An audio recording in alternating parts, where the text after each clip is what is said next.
Sebagai salah satu monumen nasional terpenting di Amerika Serikat, Monumen Washington dikunjungi oleh lebih dari 500.000 orang setiap tahun. Bangunan ini didirikan untuk menghormati George Washington sebagai presiden pertama Amerika Serikat. Dan kalau diamati lebih teliti, strukturnya kelihatan kayak punya dua warna yang berlainan. Tapi sebetulnya pilihan desainnya nggak begitu kok. Jadi komunitas Monumen Nasional Washington yang bertanggung jawab dalam pembangunan monumen ini mulai kehabisan dana, lalu proyek pembangunannya dihentikan pada tahun 1850-an. Baru setelah 25 tahun, mereka melanjutin pembangunannya lagi dan berhasil menyelesaikan 2/3 puncaknya pada tahun 1884. Rupanya mereka memakai bahan marmer dari lokasi lain, dan kala itu mereka nggak begitu mempertimbangkan rupa bahan ini di kemudian hari. Awalnya memang kelihatan sangat mirip, tapi karena terkena angin, hujan, dan erosi selama bertahun-tahun, corak warnanya makin berubah. Bahkan ada bagian marmer ketiga yang cuma kelihatan saat diamati secara seksama. Awalnya para pekerja konstruksi memilih pemasok marmer dari Massachusetts, tapi mereka segera tahu kalau warnanya nggak sesuai. Jadi mereka harus beralih ke pemasok lain, dan lagi-lagi warnanya tetap beda. Corak warna yang satu ini cuma terlihat dari depan, jadi kebanyakan orang mengiranya cuma ada dua warna. Gak lama kemudian, para pekerja konstruksi bisa mengamati perbedaannya, dan mereka segera menggantinya dengan marmer senada. Tapi lambat laun, warnanya juga berubah, terutama karena pengaruh cuaca.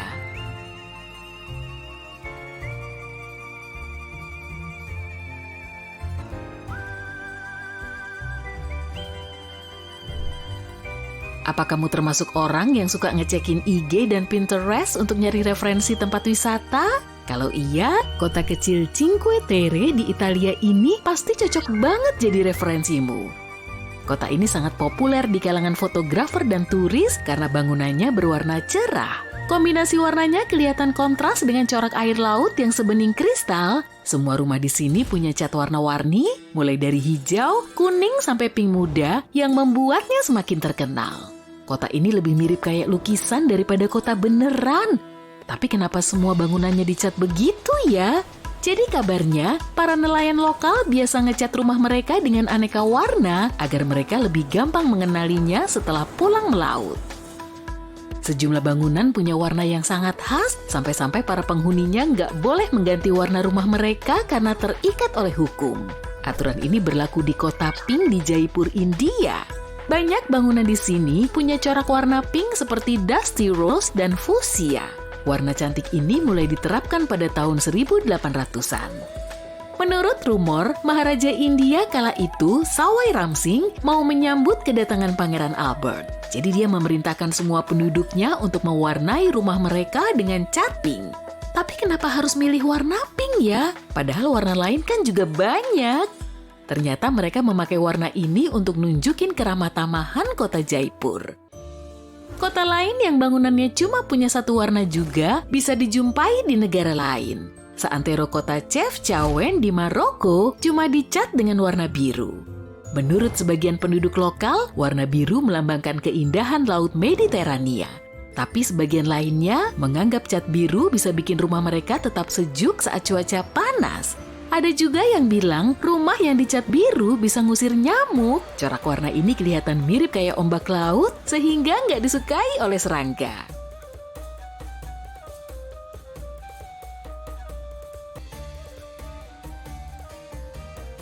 Kalau ngelihat Menara Eiffel, kamu pasti langsung mengaitkannya dengan simbol cinta kan? Warna catnya ternyata juga punya rahasia loh.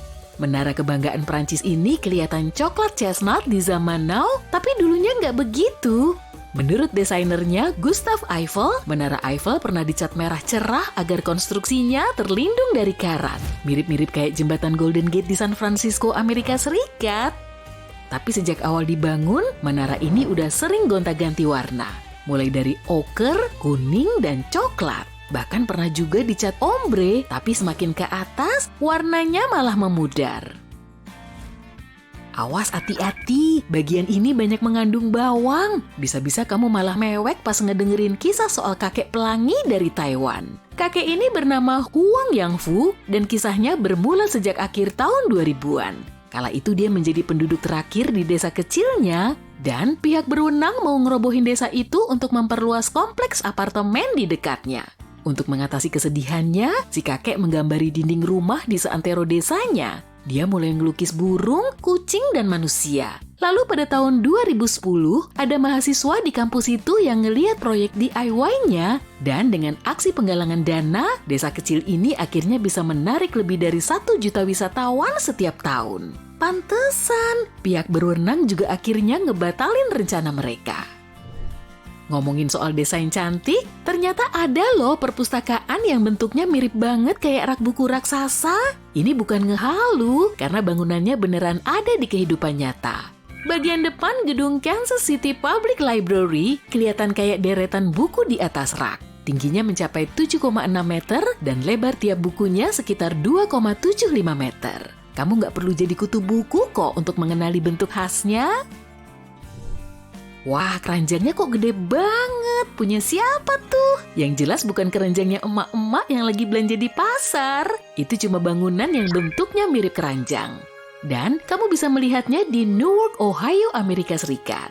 Gedung ini awalnya digunakan sebagai kantor pusat Longaberger Company yang memproduksi keranjang kayu manual. Para profesional juga mengenalnya sebagai contoh arsitektur mimesis atau gedung yang dibuat untuk niruin fungsi dan tujuannya. Bangunan seluas lebih dari 16.722 meter persegi ini didirikan dengan kucuran dana melebihi 444 miliar rupiah dan dirampungkan pada tahun 1997. Di dalamnya ada 7 lantai, 1 atrium pusat, dan langit-langit kaca sebagai jalan masuk cahaya matahari. Keranjang raksasa ini punya 2 gagang baja yang diberi elemen pemanas biar nggak beku. Kedua gagang ini juga melindungi atrium kaca di bawahnya dari hujan es yang mungkin jatuh selama musim dingin. Di Darmstadt, Jerman, ada kompleks gedung apartemen Waldspiralu yang didirikan sejak tahun 1990-an. Desanya sangat cantik dan kisah yang melatar belakanginya juga menarik. Kalau diartikan secara literal, Waldspiralu berarti spiral berpohon. Nama ini mungkin berkaitan dengan rencana pembangunan gedung, apalagi atapnya berwarna hijau. Tapi nggak cuma itu aja. Di atap gedung spiral ini ada hutan cantik yang ditanami pohon maple dan jeruk nipis. Bangunan unik ini selesai dibangun pada tahun 2000. Di dalamnya ada 105 unit apartemen dengan lebih dari 100 jendela yang masing-masing punya bentuk dan ukuran khusus. Titik tertingginya terdiri dari 12 lantai, lengkap dengan kafe dan bar. Selain itu, setiap sudut bangunannya berbentuk bulat. Kalau kamu kebetulan lagi ada di Rotterdam, Belanda, jangan lupa datang ke rumah Kubus ya. Bangunan unik ini didirikan di atas jembatan penyeberangan orang di dekat pusat kota dan stasiun kereta Rotterdam Black. Kota Rotterdam sempat rusak pada abad ke-20, maka kemudian bangunan ini menjadi fokus desain arsitektur termutakhir. Arsitek Piet Blum mulai mendesain perumahan fungsional yang juga nyisain ruang untuk para pejalan kaki di permukaan tanah. Dia mendapatkan idenya ini dari unsur sederhana seperti hutan dan pepohonan. Masing-masing rumah ditempatkan pada tiang segi 6 berbahan beton yang didesain mirip batang pohon. Tiap tiangnya juga punya tangga menuju area hunian dalam jarak aman. Ada juga rumah lain yang bentuknya kayak di negeri dongeng, namanya adalah Rumah Nautilus, dan lokasinya ada di dekat Mexico City, Meksiko. Dengan bentuk menyerupai kulit kerang, rumah ini menjadi representasi pertama dari bioarsitektur. Desain unik ini dibuat oleh Javier Senosian. Javier terinspirasi dari karya Gaudi dan Frank Lloyd Wright, jadi intinya konsep bioarsitektur ini harus dibuat berdasarkan struktur yang ada di alam. Bangunannya juga harus ngingetin mereka tentang sejarah dan tradisi lokal. Menurut pembuatnya, rumah Nautilus nggak punya banyak ruang penyimpanan. Tapi struktur ini harus dibuat tahan gempa dan gak perlu perawatan. Bangunan ini juga dihiasi ratusan jendela kaca patri kecil berwarna pelangi.